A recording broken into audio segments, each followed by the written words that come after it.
Good morning everyone.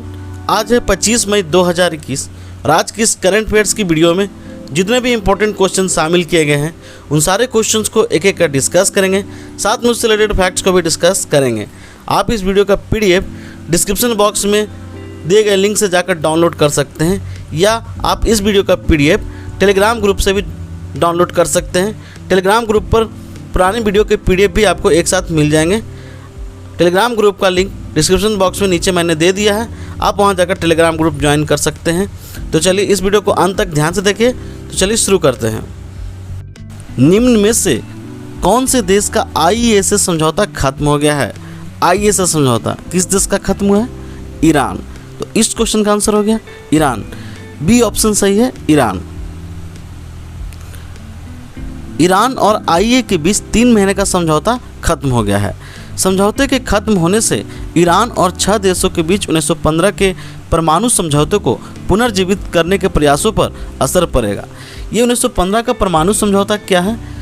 तो आपको बता दें कि ईरान 2015 से पहले यूरेनियम संवर्धन और हैवी वाटर रिएक्टर के निर्माण में लगा हुआ था, और वो इस यूरेनियम का उपयोग परमाणु हथियार के रूप में भी करने की फिराक में था। बाद में अंतर्राष्ट्रीय परमाणु ऊर्जा एजेंसी ने बताया कि ईरान गुप्त रूप से परमाणु हथियार बनाने की तैयारी कर रहा है, जिसका लक्ष्य मिसाइलों के लिए परमाणु हथियार बनाकर उनका परीक्षण करना है। इसके बाद अमेरिका की अगुवाई में अंतर्राष्ट्रीय समुदाय ने ईरान पर कड़े आर्थिक प्रतिबंध लगा दिए, और इससे तेल और गैस जैसे प्राकृतिक साधनों से समृद्ध होने के बावजूद ईरान की कमर टूट गई। इसके बाद P5+1 कहे जाने वाली 6 शक्तियाँ यानी कि अमेरिका, फ्रांस, जर्मनी, ब्रिटेन, रूस और चीन ने ईरान के साथ काफ़ी लंबी बातचीत की, और जिसके बाद जुलाई 2015 में ईरान के साथ एक परमाणु समझौता हुआ, जिसे वियना समझौते के नाम से भी जाना जाता है। ये IA क्या है? तो अंतर्राष्ट्रीय परमाणु ऊर्जा एजेंसी जो है वो एक अंतर्राष्ट्रीय निकाय है, और इसका जो मुख्य जो उद्देश्य है वो विश्व में परमाणु ऊर्जा को सैन्य उपयोग के प्रयासों को कम करना है। IA की स्थापना 21 जुलाई 1957 को हुई थी। इसका मुख्यालय वियना, ऑस्ट्रिया में है, और IA के प्रमुख जो हैं वो राफेल ग्रोसी हैं। ईरान की बात करते हैं तो ईरान की राजधानी क्या है? तेहरान। ईरान के राष्ट्रपति हसन रूहानी, और मुद्रा क्या है? तो रियाल है। कुछ करंट से रिलेट करते हैं तो हाल ही में ईरान ने सिनमोर सुपर कंप्यूटर को लॉन्च किया है, और ईरान ने ही फरजाद B गैस परियोजना के समझौते को भी रद्द कर दिया। जो यह समझौता जो है वो भारत के साथ था, और चाहबार बंदरगाह जो है वो ईरान में ही स्थित है। आइए ईरान को मैप पर देखते हैं। ईरान पश्चिम एशिया में स्थित एक देश है, और इसकी सीमा तुर्कमेनिस्तान, अफगानिस्तान, पाकिस्तान, इराक, तुर्की, अजरबैजान, कैस्पियन सागर, फारस की खाड़ी और ओमान की खाड़ी से लगती है। ईरान जो है वो फारस की खाड़ी को अपना मानता रहा है, और वो उसका ऐतिहासिक महत्व बताता है।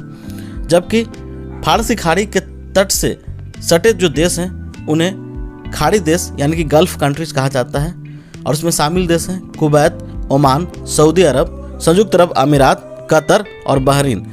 सऊदी अरब जो है फारस की खाड़ी को अरब की खाड़ी मानता आया है, और ईरान और सऊदी अरब के बीच में इस खाड़ी को लेकर विवाद भी काफ़ी चलता आया है।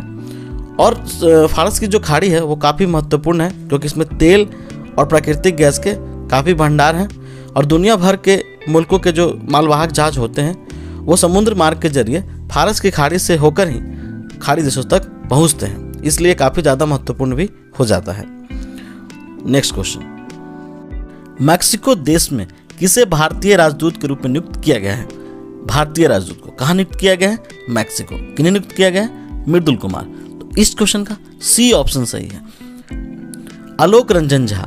आलोक रंजन झा को बेलारूस का भारतीय राजदूत बनाया गया है, और बेलारूस की राजधानी कहाँ है?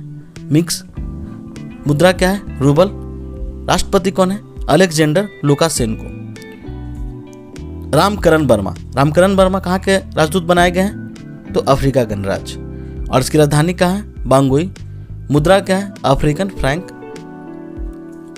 तरनजीत सिंह संधू को अमेरिका का राजदूत नियुक्त किया गया है। आइए मैक्सिको की स्थिति मैप पे देखते हैं। ये है मैक्सिको, और मैक्सिको की राजधानी कहाँ है? तो मैक्सिको सिटी। राष्ट्रपति कौन है? एंड्रेस मैनुअल लोपेज ओब्राडोर, और मुद्रा क्या है? Mexican peso. करंट से रिलेट करते हैं तो हाल ही में मैक्सिको में डायनासोर के पुराने जीवाश्म मिले हैं, जो लगभग 7.3 करोड़ साल पुराने हैं, और इनका नाम क्या है? टीटेलोलोफस गोलोरम, और मैक्सिको अमेरिका के दक्षिण भाग में स्थित है। और हाल ही में मैक्सिको ही एंड्रिया मेजा को मिस यूनिवर्स 2020 का खिताब मिला है। श्रीलंका क्रिकेट बोर्ड के नए अध्यक्ष के रूप में किसे नियुक्ति दी गई है? श्रीलंका क्रिकेट बोर्ड के नए अध्यक्ष किन्हें बनाया गया? समी सिल्वा को।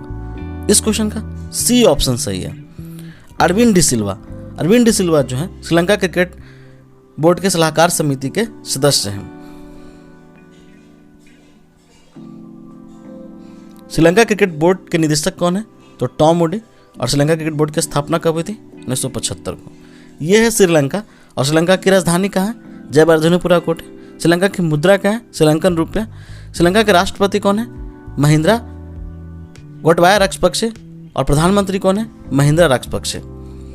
नेक्स्ट क्वेश्चन, किस राज्य के द्वारा अंकुर योजना शुरू की गई है? अंकुर योजना किस राज्य के द्वारा शुरू की गई है? मध्य प्रदेश के द्वारा। तो इस क्वेश्चन का ए ऑप्शन सही है। अच्छा, अंकुर योजना क्या है? तो अंकुर योजना के अंतर्गत नागरिकों को वर्षा ऋतु के दौरान पेड़ लगाने के लिए सम्मानित किया जाएगा। यह है मध्य प्रदेश। और मध्य प्रदेश की राजधानी कहाँ है? भोपाल। राज्यपाल कौन है? आनंदीबेन पटेल।